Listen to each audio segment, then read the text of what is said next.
Oke, hari ini kita akan belajar mengenai bilangan berpangkat.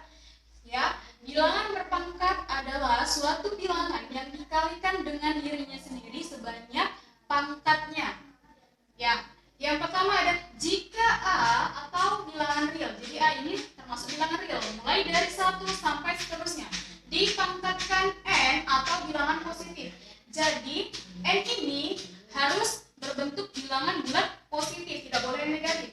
Maka A pangkat N sama dengan A dikali A sampai seterusnya. Maka si A ini A sebanyak N faktor. Seberapa banyak N-nya atau seberapa banyak pangkatnya. Nah, di sini A sebagai bilangan pokok atau basis dan N sebagai pangkat atau eksponen. Contoh, misalkan kita kasih contoh dalam bentuk negatif. Misal nih, negatif 2 dipangkatkan 3. Sudah dipangkatkan 3, maka negatif 2 harus dikalikan dengan dirinya sendiri sebanyak 3 kali. 2 dikali negatif 2 dikali negatif 2. Maka negatif 2 dikali dengan negatif 2, negatif bertemu negatif menjadi positif. Maka menjadi 4 dikali negatif 2 sama dengan negatif 8. Sudah. Kemudian yang kedua ada jika bilangan negatif dipangkatkan bilangan positif, maka hasilnya bilangan negatif. Mengapa berbeda sama yang ini? Yang pertama contohnya, misal negatif 3 dipangkatkan 2.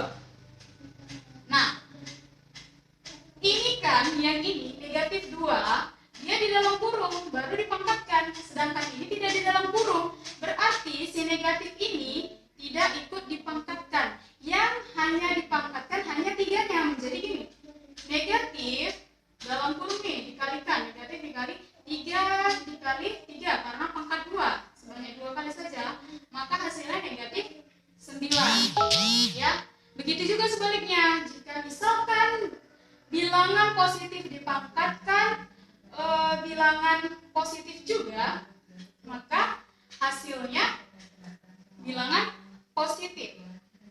Ya.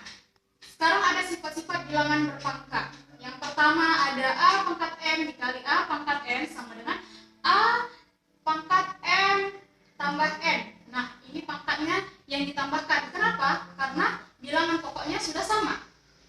Kemudian yang kedua ada A pangkat M dibagi A pangkat N. Ini sama ya.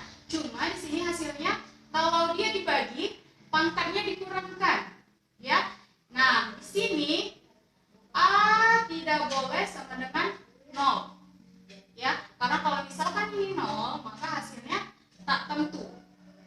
Kemudian yang ketiga ada A dikali B dalam kurung pangkatkan M.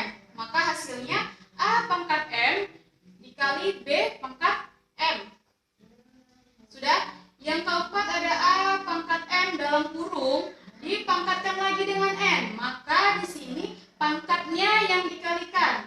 A dipangkatkan M dikali M. Sudah?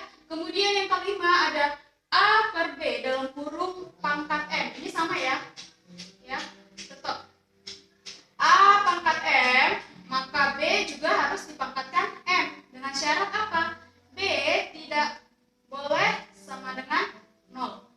Ya, kenapa? Karena setiap angka yang dibagikan dengan 0, maka hasilnya tak terdefinisi. Sudah?